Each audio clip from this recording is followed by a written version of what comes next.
Hi everyone, my name is Emma Borkoff. I'm head of marketing at 8Fig, and this is another episode of Chilada Chats, where we talk spicy commerce. I'm here today with Alexandra Mitchelson, who is the founder of Insurgi Urban Concepts, as well as the partnerships director at Ecom House. So I want to hear a little bit more about you. Tell us. Okay, great. So thank you for having us here today. So firstly, I'm in town for the Afrotech conference. I attend the Afrotech conference every year. I'm super excited to be here. I'm excited to visit your offices. You guys were such a great partner to us this year, and I'm excited to talk about our partnership. As you mentioned, I'm the founder of Insurgi Urban Concepts. We are a live events marketing and entertainment company. We also do Web3 marketing and education. Really my passion and what Insurgi is working on right now is supporting and uplifting Black founders. One of my founders does a lot of impactful work in e-commerce. Another of the founders that I support is launching a new media company, and I support a couple of Black founders who are building in the Web3 space. So that's really my passion. I've gotten an opportunity to work on a lot of really cool events and projects this year. One of them being Black in Ecom, which is how I got connected with the 8Fig team. You guys were such an amazing partner for us. 8Fig showed up in a really strong way at the Black in E-commerce conference in Atlanta this past August. Our audience really loved how you guys activated, how you engaged with them, how you were able to kind of let them know about your services and how eventually you can help them figure out how to grow to 6, 7, 8-figure businesses. Wow, you said that so well, and I didn't even have to meanwhile, I had to ask you. No, thanks. So good. I really mean it. So You guys were such an amazing partner. We loved the event. It was really great. We've just found that because we've been going to, just a lot of Amazon and DTC events, and we've just found that a lot of times it's kind of the same people at all the events, and you're meeting 5% of the community of sellers. And so for us, it was a really great way to start to meet a whole different community than we really had. And yeah, we actually have a decent amount of customers in Atlanta too. So really fun city to be in.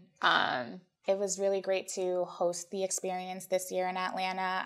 As you mentioned, they do have a really strong customer base. And our goal for Black in e-commerce really is to touch on the gaps that Black e-commerce sellers face when building their businesses, when looking to get financing, when trying to find logistics partners, marketing partners, so on and so forth, and really help give them tangible takeaways to help overcome some of those gaps and fill some of those gaps. And again, 8Fig was such a great partner in helping us bring that to life.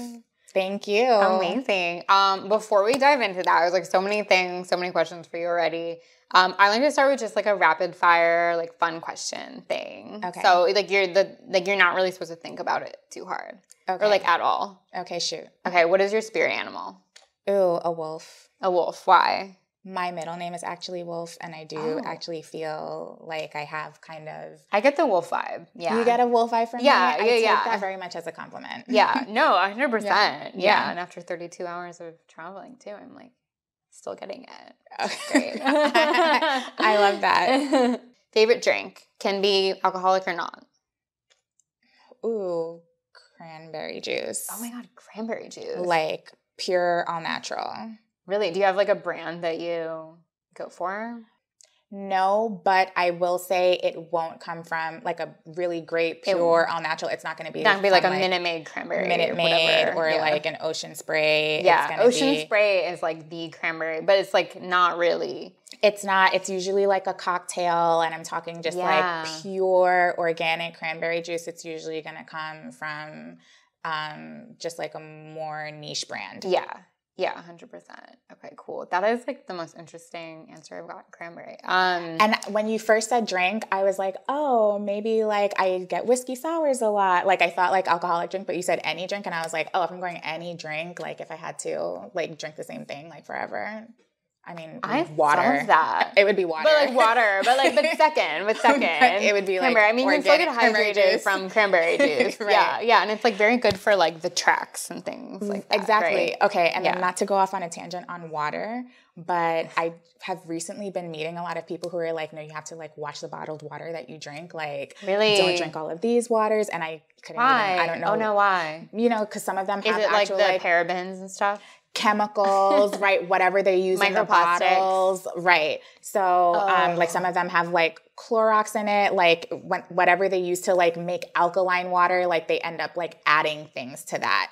But there are other waters that are just like pure spring water. So like they've been even putting me on to like not all waters. What is like the pure I will get back to you on that. Okay. So that you can update the Maybe we can put it in the comments. Right, yeah. Because I'm like, I want to know. Yeah. I watched like some YouTube Poland video. Spring. It's Poland Spring. Poland Spring. It's like true like okay, pure good. spring So it's like water. a regular brand that I can just find. Like but like Aquafina or like Dasani. You would think Dasani is good. Or like Smart Water. You would think it's good. But they like premium. They're like and they add stuff to it. But like Poland Spring is like pure spring water. So I said I wasn't gonna go on a tangent. No, but this is like so interesting and this is very relevant, you know, the world of like CPG and product. Ozark. Wait, that one is Ozarka is a good one. Is I mean, it looks like it. Yeah, I mean, Ozarka. I don't know. So we'll have to look it up. I'm not sure. Always do your own research. We're not endorsing it. Always do your own research. But it looks like Tanner just did some research. And Tanner did some research. I don't know how much he did. But last rapid fire question. Dream vacation destination. Okay. I mean, Thailand has been on my list for probably a decade now. And I just need to go. Yeah. So it's Thailand. You gotta do it. I would say close second is Johannesburg. But I think that's probably coming off the list in the next 3 months here. Oh, you're gonna go in the next 3 months? Yes, I am pretty sure that's like about to happen, like confirmed, like by the end of the weekend. Yeah. Oh wow! But that's exciting. Thailand is at the top of my list. Yeah, I haven't been to either. So, but I've heard great things. Yeah. Right. Specifically in Thailand, like I've literally thought about this. Like I would land in Bangkok. Okay. And then that's the I way would to like spend short maybe time like in Bangkok. Right. And then I'd catch a flight to Phuket. And then I'd go island hopping like off of Southwest Asia. Yeah. Or Southwest Thailand. So that would be my Thailand trip. Like dream trip. I also like the way you said it like correctly, like not like fuck it, you know. I'm like, wait, how do you say already a pro. Okay, cool. So maybe let's just start off with our first hot sauce. So these ones are not that hot. We just like to do a little shout out to like Yellowbird, which is an Austin-based brand. Shout out Yellowbird. Yeah, and so this one is like, it's not that spicy. You said you're like pretty good at spice, correct? I am. My family's from the Caribbean, specifically from Haiti. I eat a lot of spicy food. Okay, so you'll be totally fine. And this one we'll see when we get to that last one. Yeah, we'll see. I think I'll be a G for a good portion of this. I think you'll be absolutely wonderful. But it is always like fun when people have like a harder time. Actually, I'm not going to put this. That sounds sadistic. I mean, I usually so I've like done a few of these and I think I'm okay at it, but I don't think I'm necessarily like building like a immunity. So I like to just have like a little bit of tears to know that I like that you're still did alive. A decent amount. Yeah, to like feel alive. You like it? Okay. It gives a nice little flavor to it. It's like a tang. Mm-hmm. Yeah. It's like lime cilantro. Anyway, so I would love to learn a little more how you got involved with events like Black in Ecom and everything. Like you said, really trying to like bridge the gap of, you know, founders of color in the space and like the resources they have access to. Like, I'm just curious, like, what inspired you or like what kind of like motivated you to be so involved? Like, okay. So I'll break that up into two answers. The first answering, how did I get involved in Black in Ecom? And then the second being, what are my motivations? Yeah. Okay, so my career in e-commerce started about 13 years ago. My first role in e-commerce was as a merchant assistant at Macy's.com. And I remember when I first started working at Macy's.com, I absolutely fell in love with e-commerce, the pace of it as opposed to a traditional corporate retail space. And I moved from different buying office roles, planning roles, localization roles. Eventually I got to Amazon into the equivalent of a buyer role there. I moved into a marketing role. Did everything. I did. I got into DEI working at Amazon, and I started working with the founder of Black and Ecom and the Ecom house, Tiffany Johnson, at Amazon. We worked really closely together. She is the creator of Amazon's Black Business Accelerator, which is a $150 million commitment over 4 years to uplifting and supporting Black-owned CPG businesses. And I had the awesome opportunity to support her in the early stages of launching that program. We got to work together on just a lot of other really cool experiences, programs, products, and tools that served Black and Brown customers. The Black Employee Network, we both served on that board of directors. So it felt really natural to support her when she was launching this business and specifically this conference. I have a background with the work that I've done in building events and conferences, in tech, in entertainment, around DEI work. So again, it just felt very natural.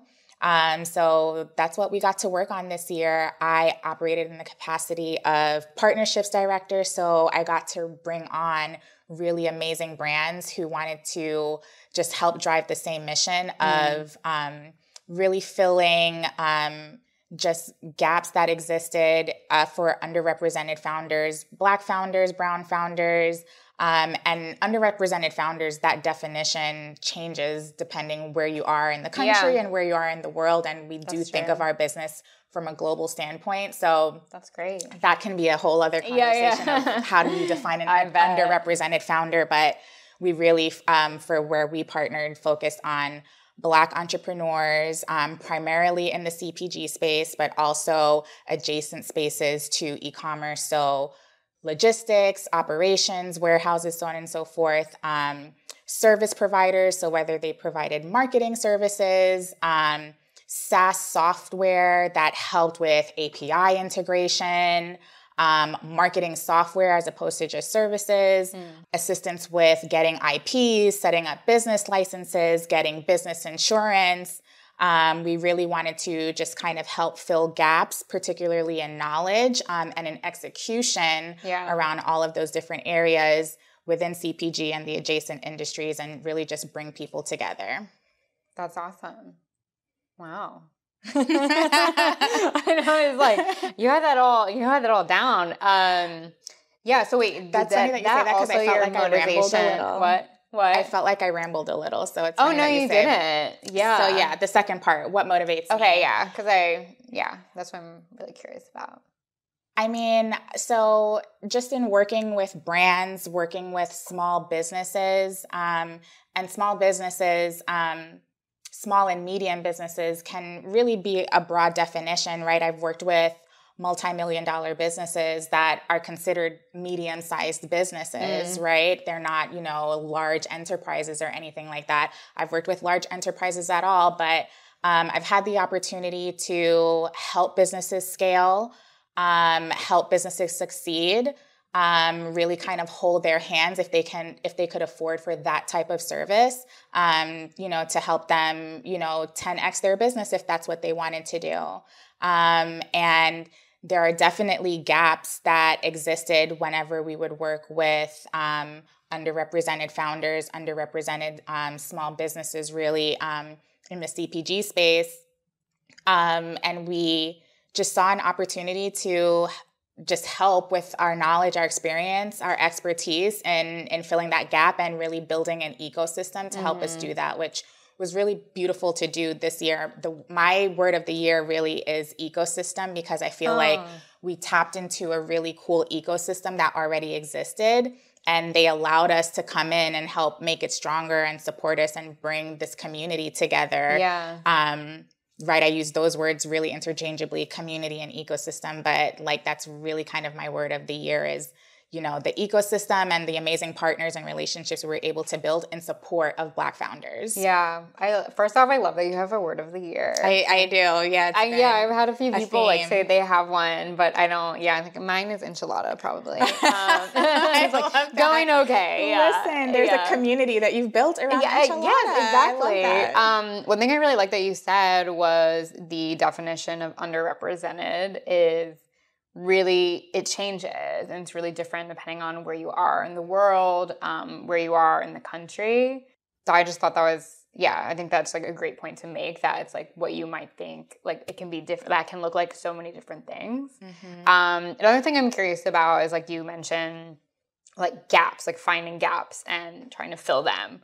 Like, do you have any examples of maybe gaps that you found that are common for, underrepresented like e-com companies or founders, that maybe it's like, I mean, I don't want to put words in your mouth, but it's like, from like funding or operations or things, like, are there specific areas that you've seen gaps that are maybe like more dire than others, or like any examples you might have? Yeah, I think I would say the most dire gap comes in access to capital and in funding, right? And we're going to have a conversation about that tomorrow, right? But in general, in the U.S., Black-owned businesses receive less than 2% of funding. I support a founder who is building a media company, and in media, Black-owned advertising agencies, production companies, marketing companies get less than 1% of advertising dollars. So those are just a couple of examples of funding and access to capital being one of the biggest gaps, and how it's important to be intentional about that, and also see, where things are becoming harder. So, for example, one thing that my founders and I are working through was, we had started applications for the Small Business Administration's minority-owned certification. And because of recent decisions made in the Supreme Court, that's no longer an option for us. So, how do we figure out how to, continue getting in front of suppliers, getting in front of people who are looking for vendors, getting on different supplier lists, to help just fill that gap there. Another one is, I would say, around bandwidth. I would say like bringing it back to CPG brands specifically. We find that a lot of the underrepresented founders that we work with are doing it more on the side, but it's still more of a necessity for them. Yeah. But because it's on the side, they don't have, they can't prioritize. They don't have the time to, do things in a timely manner. I specifically think about building businesses on Amazon, as if they were paying for white glove service, we would put them kind of on a timeline to help them reach the goals that they said they wanted to reach. And there were clear, gaps in how different businesses could prioritize underrepresented versus other. Those are the top two that come to mind right now. I think there are biases that exist in other areas. I think there's just general lack of knowledge that exists in other areas. And that's one thing that Black and E-com and Insurgent Urban Concepts is looking to help fill, is the lack of knowledge. And how do we easily get knowledge to where our customers already are. So I would say those are 4 gaps. Yeah, those are great. Yeah. I mean, they're not great.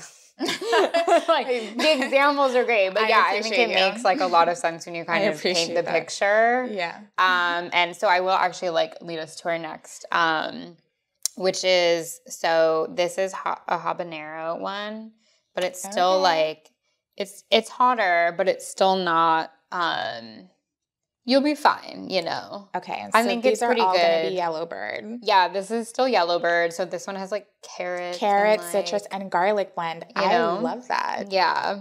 Okay. Like if you like the organic cranberry juice, you'll probably like the carrot, like, it's got some nice yummy, local flavor. Okay, I'll give it like a minute to like eat.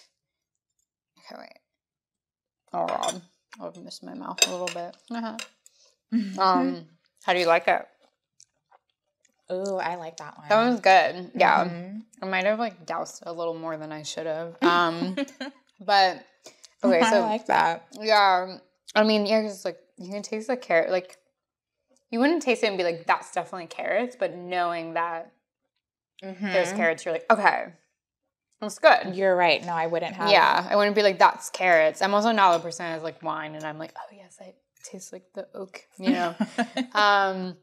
But okay, so kind of bringing it back to your word of the year, ecosystem, community, something that I'm curious about, like, what would you say to founders of like underrepresented companies and people like who are looking for communities that can support them, or maybe like types of resources?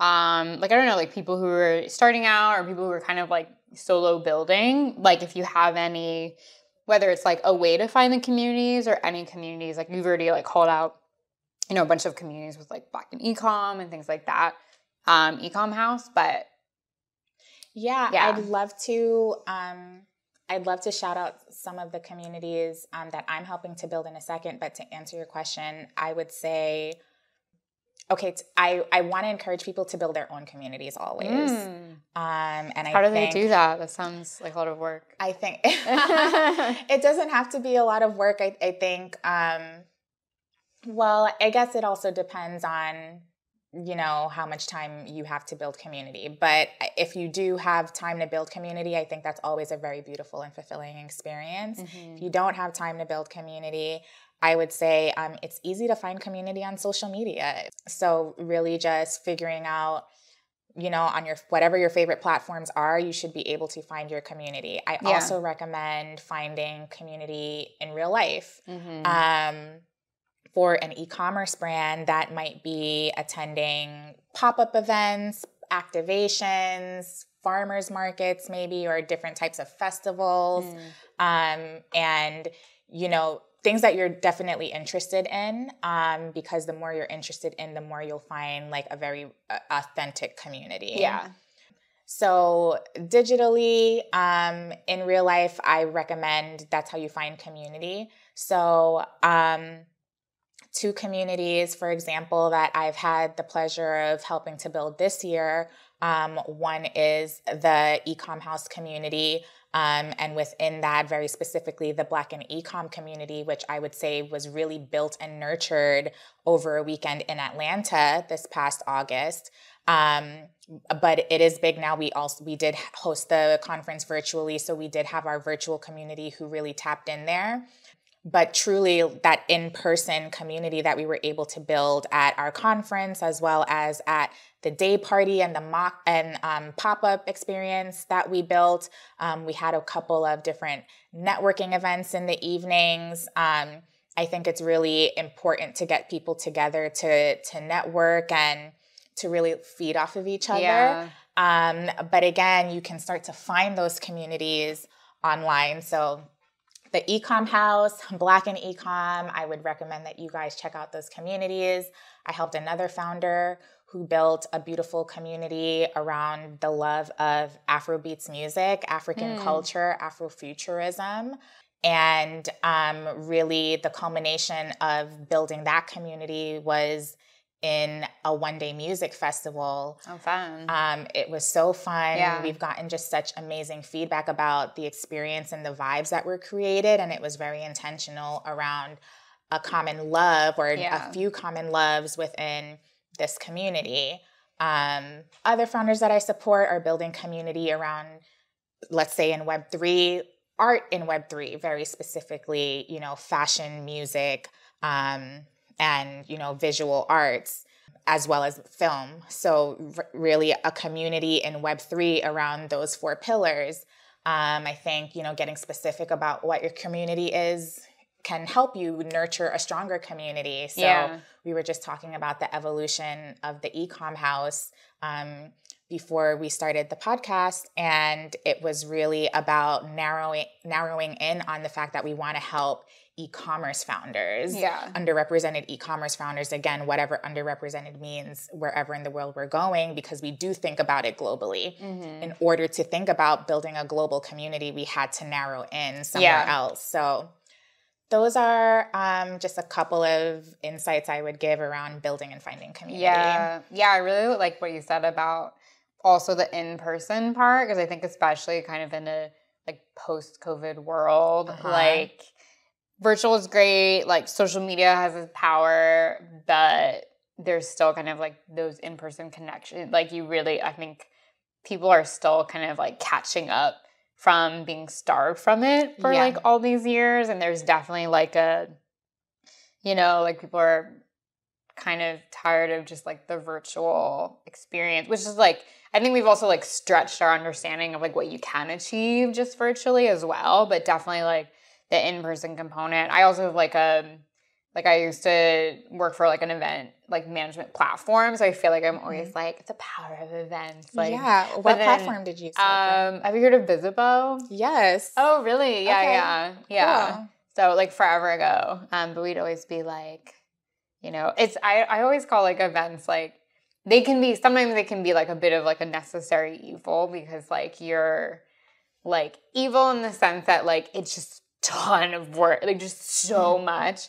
But then it's like when you do it and then everyone there always is just like there's like that like magic. Yeah. I sound corny, but I think no, you don't. Yeah. That's literally what I live for. It is magic. It is that magical moment in the middle of an event when someone comes up to you and who knows that you were like behind it. Yeah. And they're like, this was amazing. This was the dopest thing that I've been to all year. You guys did such an amazing job. Thank you. Yeah. Like that moment, like any of those comments. Like validated like all the like hard work and sleepless nights and running around with like the last minute. Yeah. Exactly. Yeah. So no, I live for that moment.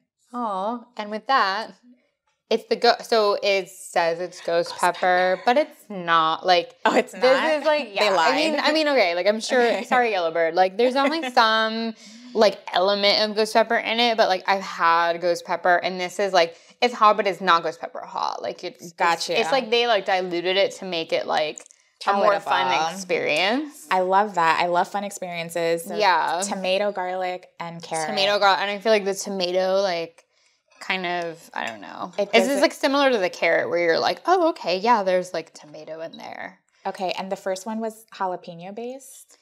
It was, it was habanero and then serrano. A serrano, okay. Yeah. Okay, so this is the ghost pepper, not ghost pepper? Yeah. So it's like, it's doable. So we were talking before we hopped on this Chilada episode about your background with like Amazon stores and helping them grow. So I would love also, how did you like it? Was it good? It was good. I will say I was like careful with it, but I just swallowed it. So like I could probably do a little bit more. Yeah, you could do more. Yeah, like I always do. I always I'm always in my head. I'm like, this isn't that hot, so I always like kind of overdo it a little bit, but like.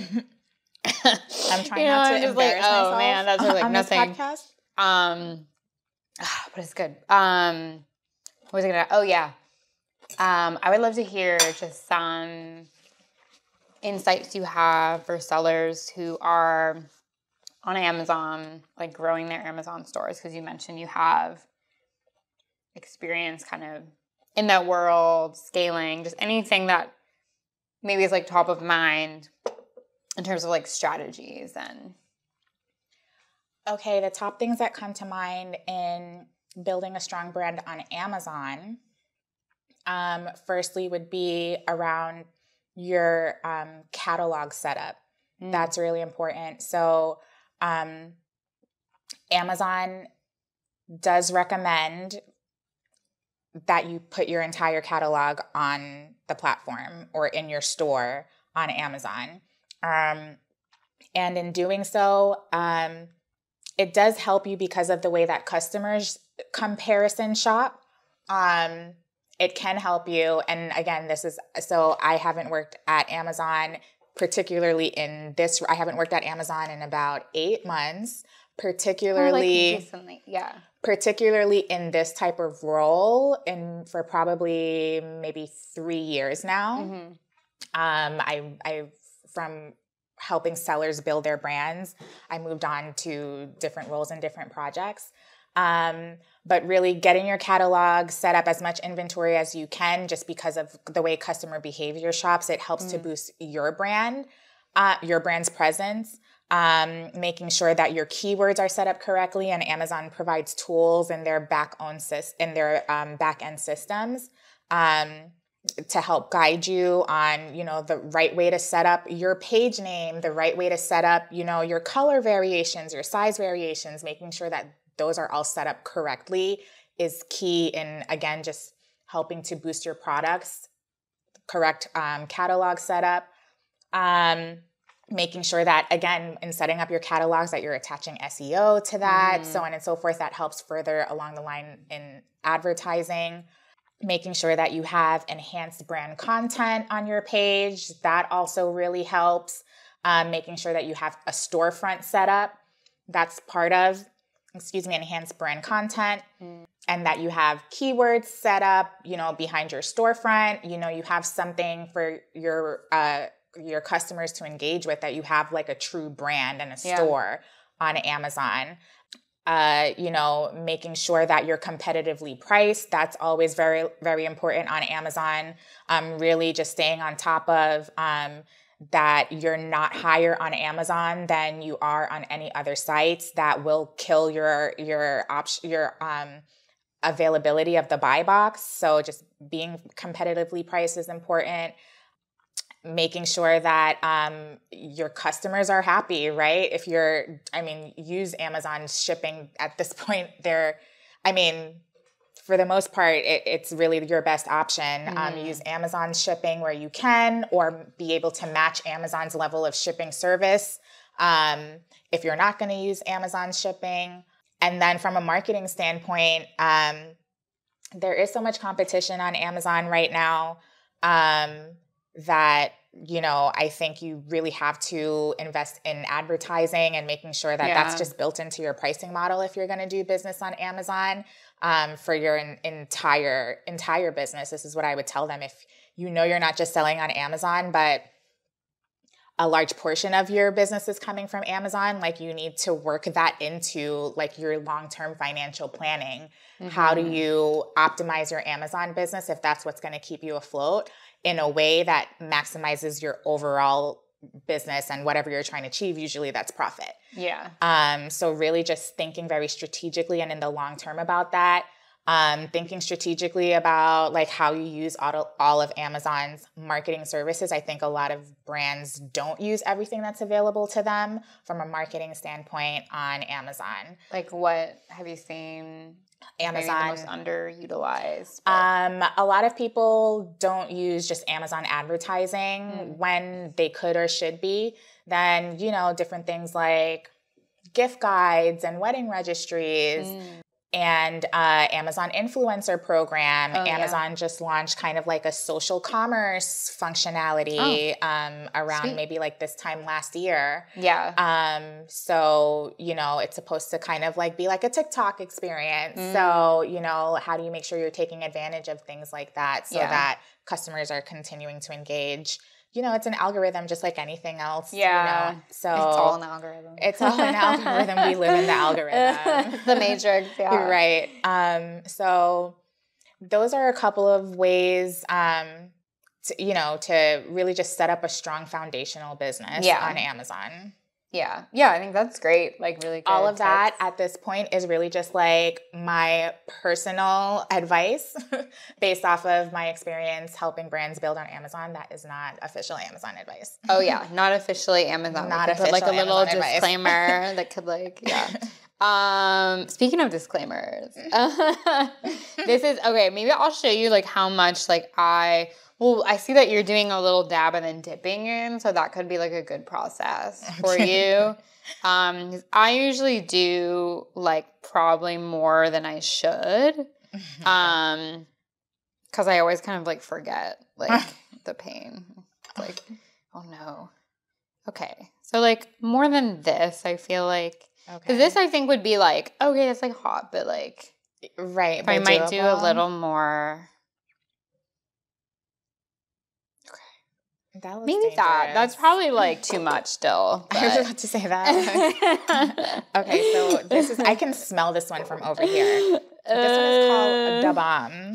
Da Bomb. It has like a lot of Scoville units. I should have memorized it by now. It's like 136,000 or something. 135,600. Oh my gosh. What in the world? Not that I can tell you like what one Scoville unit, like I need kind of a comparison chart. But I think I'm gonna do like this big old bite. So I'll like wait for you. Okay. To just like have a little bit like a nice healthy cry going, you know. Oh no, it just spilled everywhere. It says habanero is the base, but then they added other peppers to it, it looks like. Oh, okay. Yeah. So somehow it's double. Yeah, let's see how I'm curious how you're gonna like what your strategy is. Okay. Okay, let's do it. Okay. It's gonna be brave but safe. Yeah. Okay. All right. I'm dipping in this whole thing. Oh my god. Oh my god. Okay. Mine keeps falling. Okay, wait. Are you ready? No. Okay. Meanwhile, mine has fallen like 4 times. Let's see how much hot sauce is left. Oh okay. my gosh, I'm about to die. Cheers. See you on the other side. Oh yeah. So this is a time where I thought we should talk about Web3. How are you doing? Oh my god. It like doesn't start too bad, but then it starts to like. I can tell it's going to be one of those. It's like ones. Your mouth. You're like, that's like smoky and delightful, and then it starts to like feel it in the throat, the esophagus. There's milk, and I like to let the guest be the first one to have the milk. But you know, this isn't a competition, so if you okay, Web3. Yeah, so Web3. I like to like leave the I'm wondering like if I can take like another one and like make it. Oh, you want to take another one? I don't know. Wait, like another bite? I'm not sure yet. I mean, I'll do it I'm not fully sure it's happening. I'll do it if you do it. I'm like always down, you know. I'm like I always like cry a little bit on it though. No, okay, I'm good. Okay, no. You're good? Yeah, no, I'm good. Okay. And my eyes are a little watery. How are you doing? You look great. I can't tell. Like your eyes look like you're a little bit in pain, but like they're not like red or anything. Meanwhile, mine are like. If I do another bite, they will be. But right now, it's concentrated like in the back of my throat. Like it really hurts. In the esophagus. Oh no. Okay. Well, you had a sip right now. Have a sip. So Web3. Let's hear it. What's going on with Web3? What should we know about? Especially like e-com founders, or if you just want to talk generally as well. Oh man, yeah. I'm just like clearing out. All right. Okay. I'm gonna take one more sip of this. Yeah. But it was good. It was good. It's like actually like, yeah, it's like it has flavor because sometimes like the really hot ones, you can't even taste them. They just burn. Why are we so sadistic? We're like, it hurts. That was so good. It was so good. Okay. I think I have some in my hand. At a high level, I think a lot of people don't fully understand what Web3 is. And I'll say at a very high level, it's the next iteration of the internet. From a Web3 purist, they would say it's the next iteration of the internet built on the blockchain. But I don't think that's necessarily how Web3 is going to achieve mainstream adoption, but I do think blockchain is going to be very important. Some components of Web3, I would say, just again, keeping it at a very high level, would be blockchain technologies, which are essentially technologies that can be anonymous or not. They can't be changed, so there's a constant record of them that is open, and it's decentralized, right? So you don't have centralized entities kind of running these technologies. So blockchain, I think decentralization in general is a big component. So that leads into like decentralized finance, which, leads into different conversations around banking and currencies. Cryptocurrencies is a big component of blockchain. The metaverse is a component of blockchain, which is, some people describe metaverse as just any digital space where two or more people are gathered. So you find a lot of similarities, or I would say connective tissue between gaming and metaverse. NFTs, and really it's the technology behind NFTs that are a component of Web3. NFT stands for non-fungible token, and really the technology behind that are smart contracts. I think that's going to be a really important technology that helps drive Web3 and helps drive the evolution of how we conduct business. I think, for example, mortgages will be via smart contracts. When you buy a car, that's going to be a smart contract. So, your car will be, you'll own it through an NFT, or you'll own your house through an NFT. Yeah. So those are some components of Web3, just to talk about that at a high level and give people an understanding of some of all of these other terms they're hearing. That's all Web3. And then arguably AI really just became like the hot topic. It's been around. People have been working on AI technology, but it became the hot topic like in the past 12 to 18 months. If you work in tech, like you've been hearing about it a little bit more in the years prior, AI, ML, so on and so forth. So AI arguably is what's going to help also drive adoption of Web3 technology. So I think, I would say Web3 really kind of started like maybe in 2008, 2010, like around the last recession in the US. And, kind of stemmed from like the last recession and like centralized banking and finance and so on and so forth. I think there was also mass adoption around the pandemic. People were at home and people also had like money and they were buying NFTs and buying crypto and whatever. So you saw like this boom and you saw like more people adopting. Exactly. You saw new cryptos coming out. And then I think this boom in AI, and I think we'll look back on it and we'll see there was something that caused this boom in AI. So I think like around this time is like when people will say like Web3 started. I feel like where we are right now with Web3 is where Web2, which is like what we're in right now, or, what we're all like used to right now, was where that was in the early 90s, right? So I think it's really exciting to pay attention to this space. Yeah. Especially if your goal is to make money, like especially in this country, like that's what moves this country, right? Like it's like, okay, like how do we capitalism, like how do we make money off of this? So if that's what you're interested in, I think, this is an important space to look at. From an e-commerce standpoint, how does that manifest? So you may want to start thinking about, I'll use art as an example, just because it's the lowest hanging fruit, right? When you think about like NFTs, like people right now, they adopted it. The term became popular through art. I think you'll be able to sell art directly online, fine art. You won't have to go, right? And this kind of goes through like, how do you take out like middlemen and like centralized entities? One of the founders that I'm working with, like that's exactly what he's doing with artists and musicians and filmmakers. How do you take out like the publishers, the distributors, these centralized entities, and how do you go directly to the customer through and give them ownership through a contract, right? And get like your name and build your community without having to go through these centralized entities, and you take ownership of everything. A big piece of it is about ownership. Yeah. So you may think about, how do you sell your product through an NFT or on the blockchain, or how do you think about starting to accept cryptocurrencies, especially if younger generations.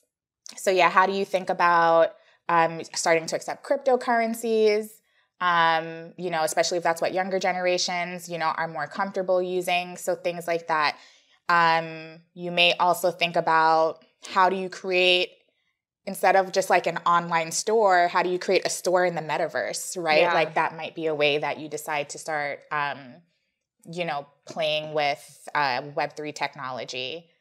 Those are 3 examples that I have right now. No, that's super interesting. And I think maybe like after this I'll get like a few resources from you that people want to like explore more, and we can like leave them in the comments. But this was really fun. And like you made it through the other side. Like I feel good now. It's like nothing happened. Like don't you even feel like better now? No, I feel like you're awake. Like who needs caffeine when you just like do that to yourself, right? Who needs caffeine when you have ghost peppers and habanero? Amazing. Well, is there anything you want to say, like maybe like where people can find you, or any like last things? Yeah, you can find Insurgy Urban Concepts on LinkedIn, on Instagram. You can follow Insurgy Web3 Concepts for Web3 education on Instagram. You can find me, Alex Mitch, on LinkedIn. I hope that I connect with you guys soon. Amazing.